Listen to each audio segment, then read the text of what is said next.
시사평론가 장혜찬 씨, 녹색당의 신지혜 서울시당 위원장, 어서 오십시오. 안녕하세요. 네, 안녕하세요. 네, 신지혜 위원장은 개인 사정으로 2주를 빠먹었어요. 아유, 감사합니다. 제가 휴가를 좀 길게 갔다 왔습니다.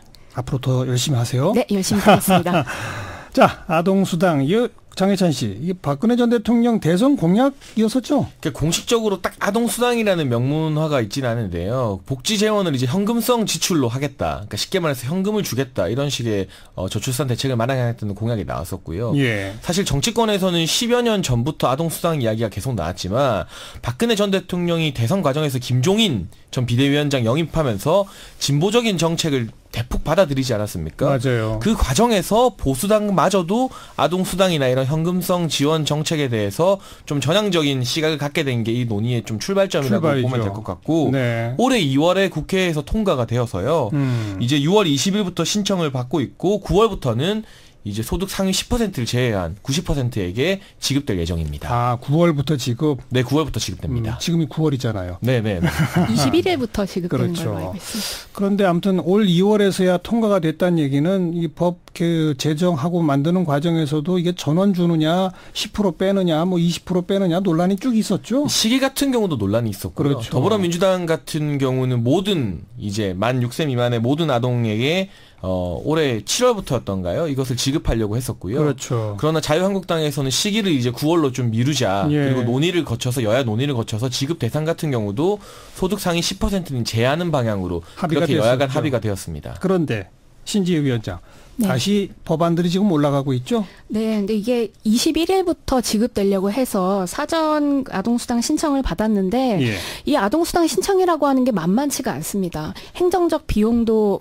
굉장히 많이 나가고 일반 개인, 그러니까 아동을 두고 있는 부모들도 이걸 신청하려고 하면 공인인증서에 한 60개에 달하는 개인정보를 국가에 제출해야 돼요. 이제 그거를 공무원 한 명 한 명이 다 일일이 따져보고 이 사람이 하위 90%인지 상위 10%인지를 계속 따져봤거든요. 예. 그 결과가 지금 나오고 있는데 이게 과연 공정한 기준이었냐, 내가 왜 상위 10%이냐 이런 논란부터 행정 비용이 너무 많이 들어서 배보다 배꼽이 더 큰 거 아니냐 이런 논란도 일어나고 있습니다. 그래서 아예 그냥 뭐 신청 절차까지도 필요 없이 네, 100%다 주면은 그냥 5세 이하 아동 가진 집은 다 파악이 되니까 바로 네. 그냥 되는 거 아니냐 이런 얘기로군요. 네, 더불어민주당에서 이번에 뭐 남인순 최고위원이나 아니면은 그 이해찬 대표 같은 경우에 다시 그 이번 국회에서 논의를 해보자. 예. 행정비용을 없애기 위해 보편적 그 수당으로 넘어가야 된다라고 네. 얘기하고 있습니다. 자, 지금까지 경고 과정은 소개해드렸고 이제 두 분이 한번 토론해 보세요. 어떤 입장이세요, 장혜찬 씨? 근데 결국 저는 선별적 복지냐 보편적 복지냐의 논쟁인 것 같아요. 예. 지금 보편적 복지 주장하는 분들의 가장 주요한 논거는 행정 비용이 뭐 연구 결과 770억에서 1150억 정도가 들어가는데 그냥 소득 상위 10%에게도 이걸 지급하게 되면 1년에 한 1600억 정도가 들어간다고 해요. 예. 그러니까 얼마 차이 안 나지 않느냐. 행정 비용으로 이렇게 소모할 바에는 몇백억 더 주고 그냥 보편적 복지로 가는 게 맞다는 주장인데요. 이것을 반대하는 측은 이 몇백억이라는 세금이 결코 작은 숫자는 아니지 않습니까? 약 400억에서 많게는 600억, 뭐 900억가량 차이가 나는 것으로 보이는데 그만큼의 세금이라도 아껴서 선별적 복지로 가는 게 맞다. 그리고 더 나아가서 지금 이렇게 행정 비용이 많이 드는 것은요. 아까 말씀하신 것처럼 이 조사 과정에서 막 50개가 넘는 항목을 일일이 입력하도록 되어 있는데 그런 부분들을 충분히 좀 줄이고 그리고 이 행정 비용 추계 내용을 보면요. 국민 불편 비용이라고 이렇게 굉장히 모호한 비용까지도 추산을 해놓았습니다. 그러니까 실제로 정말 돈이 드는 것은 700억 이하일 수도 있다는 부분이기 때문에 우리가 세금을 어떻게든 아껴서 골고루 적재적소에 쓰는 게 중요한 만큼 예. 미래 세대의 부담을 생각해서라도 저는 10%뿐만 아니라 나아가서는 조금 더 소득 상위 한 20%까지는 이 아동수당을 안 받고 그 대신 정말 빈곤계층에게 아동수당을 더 확대해서 20만 원, 30만 원 주는 방향으로 가는 게 옳은 방향이 아닌가라는 생각이 들어요. 신지혜 위원장. 저 같은 경우에는 보편 지급으로 나아가야 된다고 생각하고 있는데요. 뭐 잠깐 행정비용 말씀해 주셨지만 그 시스템이 아무리 구축된다 해도 결과적으로 그것을 관리해야 되는 건 사람입니다. 거기에 대한 인건비가 올해에만 1,600억이고 매해 한 1,000억씩 들어갈 걸로 예상되고 있어요. 근데 이 선별 과정을 통해서 그 배제되는 아동이 한 9만 명밖에 안 되고 예. 전체의 4.4%밖에 안 차지합니다. 이걸 거르기 위해서 이 1,600억, 1,000억 이 억 단위 몇 천억 단위 되는 돈을 굳이 소모할 필요가 없겠다. 잠깐만요. 전체의 4점 몇 프로란 건 무슨 말이에요? 10%가 빠지는 거 아닌가요? 네, 그렇게 뭐 상위 10%를 빼려고 했는데 실질적으로 따져보니까 이걸 받는 가구의 그 부모들은 대부분 다 젊은 사람들이지 않습니까? 예. 0세부터 5세까지의 예. 아동이니까. 예. 그러니까 일반 기준보다 더 하위 그 가구들이 많은 거예요. 그래서 실질적으로 선별하는 가구는 전체 4.4%밖에 되지 않습니다.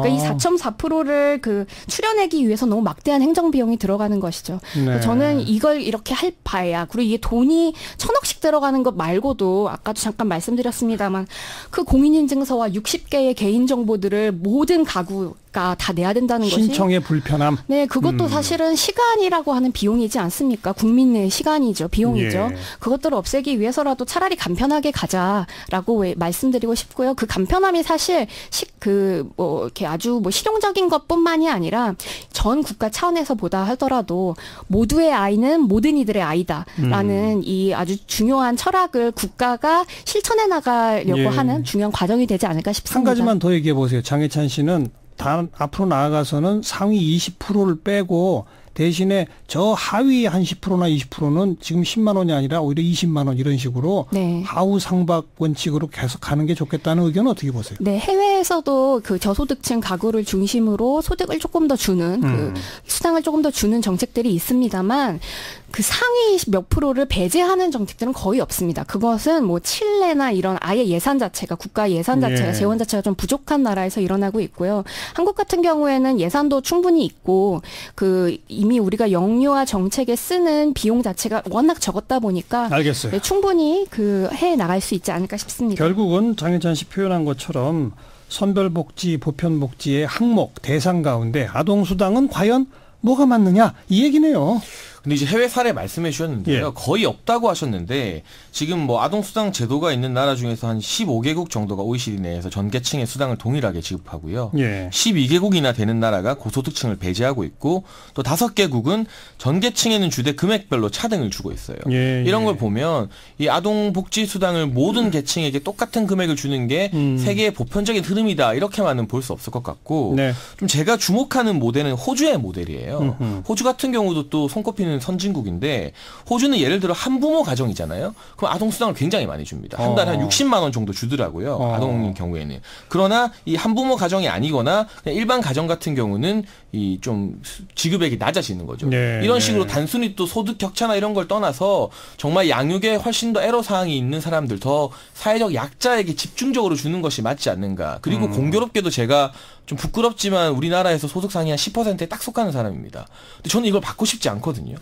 제가 세금을 내서 세금 내는데 왜 이거를 못 받아 이게 아니라 제가 내는 세금이 정말 어려운 사람들에게 실질적으로 잘 쓰여졌으면 좋겠어요. 예, 예. 사실 상위 10%나 예를 들면 상위 한 12%나 13%가 그렇게 생활 수준의 차이가 있을까요? 근데 제가 내는 돈으로 그 13% 정말 얼마 차이 안 나는 가정에서 10만 원 그걸 가져가느니 그 10만 원이 정말 클 수 있는 사람들 하위 뭐 정말 알겠습니다. 계층에게 그게 20만 원, 30만 원 가야 세금 내는 저도 훨씬 더 보람을 느낄 것 같아요. 근데 방금 표현 중에 왜 부끄럽지만이에요? 소득 상위 10%가 왜 부끄러운 겁니까? 뭐 부끄러운 건 아닌데 또 너무 자랑하듯 말하면 아니요. 이상하니까. 자랑처럼 듣지도 네. 않습니다. 부럽네요. 전 부럽습니다. 네, 그래요. 네. 그런데 그 지금 논란이 되고 있는 건 이 기준이 딱히 수입 뿐만이 아니라 소득과 재산, 네, 재산도 앞에서. 따지기 때문에 예. 이게 굉장히 좀 애매해요. 그러니까 예를 들면은 대출이 없고 월세를 사는 세입자인데 그 두 분이 모두 다 맞벌이여가지고 그 소득이 많은 경우 이 상위 10% 안에 들고요. 대출을 많이 껴가지고 집을 사서 외벌이하는 가정 같은 경우에는 이 10% 하위로 내려오는 거예요. 네. 그러니까 이게 재산이 얼마냐, 소득이 얼마냐를 따지기가 굉장히 어렵고 기준이 굉장히 애매모호합니다. 그럴 바엔 차라리 그냥 모두에게 주자는 거죠. 그렇게 되면 뭐가 좋냐면요. 지금 여태까지 우리 그 학교를 운영하면서 초등학교, 중학교 운영하면서 돈 많은 상위 10%한테 학교 오지 말라 이런 얘기 안 하지 않았습니까? 예. 모든 이들에게 공교육을 제공하고 이 공교육을 위한 요금, 그러니까 세금 같은 것들을 학비 부자에게도 면제죠. 많이 주는 거예요. 아니, 그러니까 받는 거예요. 지금 우리 무상 의무 교육 기간은 고소득자건 저소득자건 학비가 그렇죠. 없죠. 그게 바로 보편복지죠. 근데 그렇게 갔었을 때 장점은 고소득자에게 세금을 많이 받을 수 있다는 겁니다. 예. 그러니까 장혜찬 씨 같은 경우에는 아드님이나 따님께 이 보편복지를 받게 하시고 세금을 많이 내시면 부끄럽지 않고 당당한 그 수입자로 거듭나시지. 지금 그러시겠지만요. 두 분이 네. 얘기하세요. 예. 일단 아드님 따님이 없다는 점을 먼저 말씀드리고 싶고요. 네.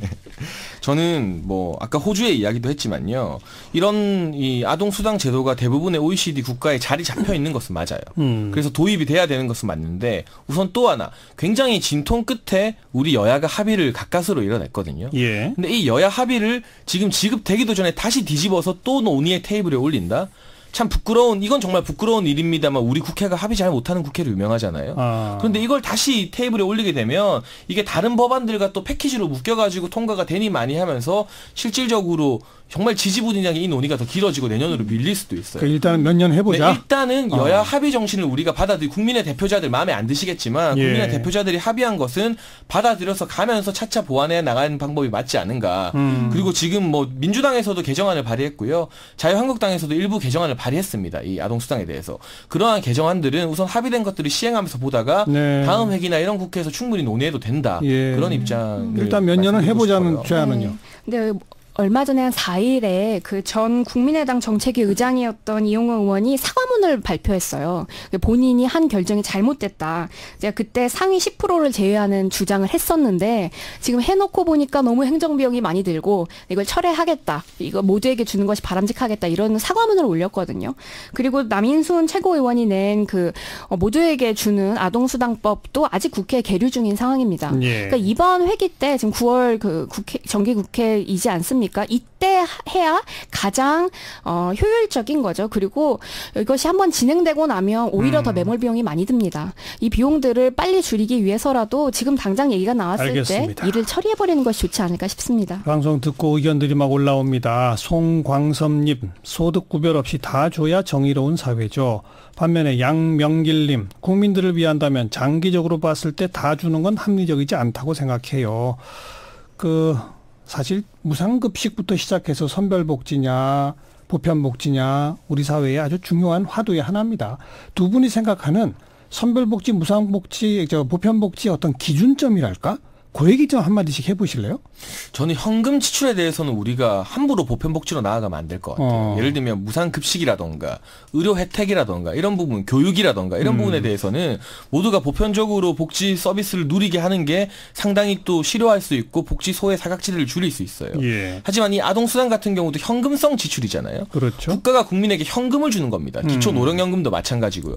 이런 부분에 대해서 섣불리 보편복지를 도입하게 되면 점점 고령화 사회가 뭐 아동수당뿐만 아니라 기초노령연금 같은 경우도 고령화 사회가 됐을 때 눈덩이처럼 불어나는 현금성 지출 한 번 준 걸 다시 뺏기는 정말 어려운 일입니다. 예. 우리 미래 세대에게 크나큰 부담이 될 수 있기 때문에 사회의 인프라를 지탱하는 교육, 의료 같은 무형의 어떤 복지와 현금을 주는 현금성 복지는 분명히 구분해서 생각해야 된다고 판단해요. 장혜찬 씨의 기준점이었고 신지혜 위원장의 기준점은? 네, 저는 모든 정책이 보편복지 정책이 될 수는 없다고 생각합니다. 근데 아주 기초적인 중요한 보편복지 정책들이 몇몇 있어요. 해외에서 진행되고 있는 뭐 청년수당, 뭐 실업급여, 뭐 말씀하셨던 노인수당 뭐 이런 것도 있지만 영유아 가족수당이라고 하는 것이 해외에선 굉장히 좋은 예. 정책으로 자리 잡았습니다. 예. 그게 현금을 주는 게 나쁜 것은 아니고요. 개인이 이걸 통해서 굉장히 자유롭게 자신의 삶을 영위할 수 있는 기초 자원을 받게 되는 것이니까요. 저는 한국의 이 영유아 지원 예산이 너무 적은 것을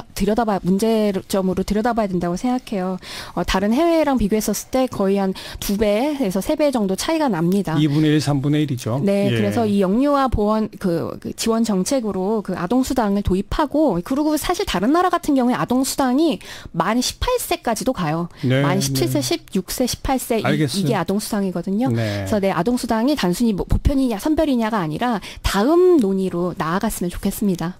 이 주제가 이게 바로 연결되다 보니까 이게 덩달아서 김성태 원내대표의 출산 주도 성장, 태어나면 2천만 원, 20살까지 한 달 33만 원. 이런 주장을 펴면서 자유한국당은 왜 이 상위 10% 아동수당은 빼자고 하느냐. 이율 배반이다 이런 지적들이 나오는데 그 점은 두 분 어떻게 보시는지 짧게 한 말씀 그 주시죠. 원내대표 연설이 아마 당론과는 전혀 상관이 없는 거거든요. 김성태 원내대표 개인의 의견인 것으로 알고 있고 당내에서도 굉장히 많은 반발과 비판을 샀어요. 사실 정치적으로 제가 분석을 하자면 김성태 원내대표가 내년 초에 전당대회 당대표로 굉장히 나가고 싶어 합니다. 그것을 앞두고 본인의 어떤 존재감을 과시하기 위해서 저는 무리수를 뒀다고 보고 있고요. 무리수다. 이 부분 같은 경우도 일반적인 보수당이나 우파 세력에서 제가 주장하는 것처럼 현금성 지출에 대해서는 굉장히 까다롭게 선별적으로 하는 것과는 위배되는 것이고 네. 실제로 예를 들면 노무현 정부에서 저출산 대책으로 한 19조를 썼습니다. 이명박 정부에서 60조를 썼고 박근혜 정부에서 108조를 썼어요.